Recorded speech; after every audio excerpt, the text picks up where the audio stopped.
Bueno, a mí me tocó este segundo capítulo, que es la primera ola.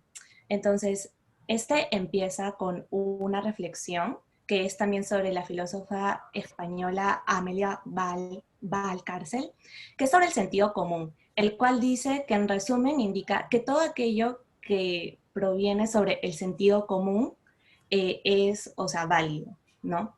Entonces, después indica que tal, así como se señaló en el primer capítulo, la autora sostiene que o sea, feminismo como institución o como movimiento social nació como consecuencia de el movimiento no, de la ilustración.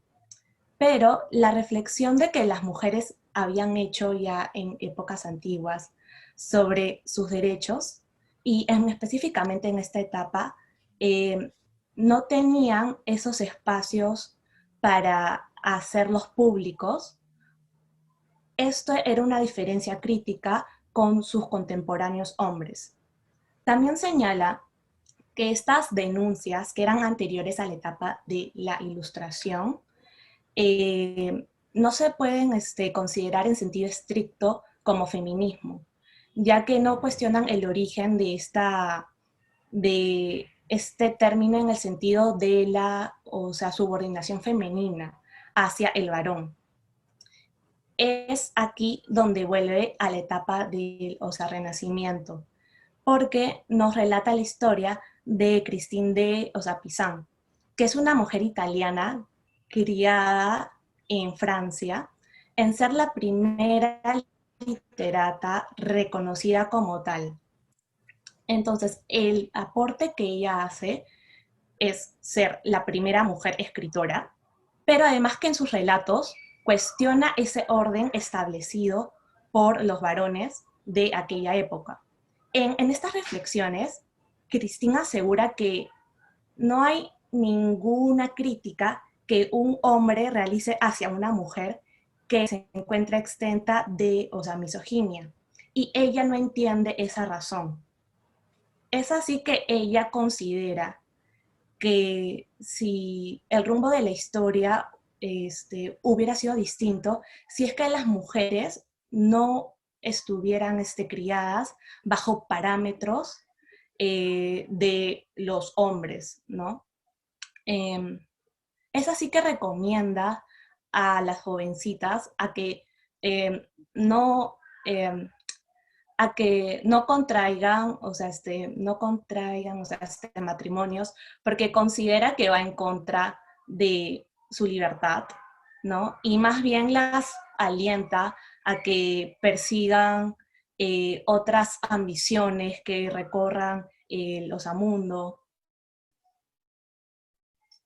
Y, y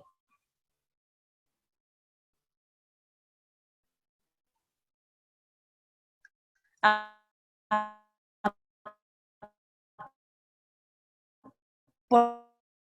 porque lo que busca es que se pelee, así como las violaciones que se cometieron en contra de esta, o sea, población. Aquí hago una apreciación personal, porque si bien la autora de este libro, ella considera que en esta época no se, o sea, no se desarrolla propiamente el, o sea, feminismo, creo que se contradice porque porque Christine de Pizan, si bien es anterior a esta etapa, sus textos y sus cuestionamientos que realiza sí podrían considerarse, hay incluso sectores que sí la consideran como feminista. Entonces, esto es puramente personal, sí considero que se contradice porque incluso la pone como ejemplo. Pero bueno, también en este capítulo, entonces se menciona la influencia de esta escritora, que incluso, que incluso 3 siglos después fue tan importante para el actual filósofo Boolean, que fue un sacerdote, el cual sostuvo que las desigualdades entre ambos sexos podían disiparse si es que la mujer tenía acceso a la educación. Así acuñó una famosa frase que fue: la mente no tiene sexo, pero también marcó su propio avance con respecto a los aportes para la lucha a favor de la reivindicación de las mujeres, al señalar que las leyes y la misma religión católica excluía y sometía de manera sistemática a este género por condición de su sexo, dando avances de esta manera a lo que posteriormente se conocería como discriminación positiva para combatir aquello. Todas estas reflexiones, como mencioné, ocurrieron antes de la Ilustración. Ahora, la autora relata que la Revolución Francesa y la elaboración de los derechos del ciudadano fueron los que permitieron que las mujeres se despertaran al observar que la libertad y la igualdad que tanto defendían estos movimientos eran exclusivos para el hombre. Es bajo esta razón que la autora considera que en la Ilustración surgió el feminismo como tal y no antes.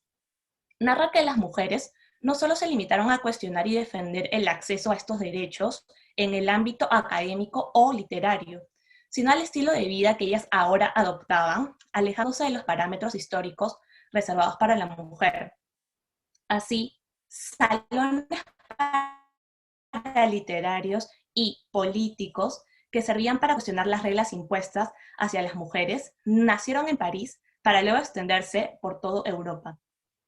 Específicamente en Francia, las mujeres habían quedado excluidas de la Asamblea Nacional y General, las cuales forjaron la institución de la República.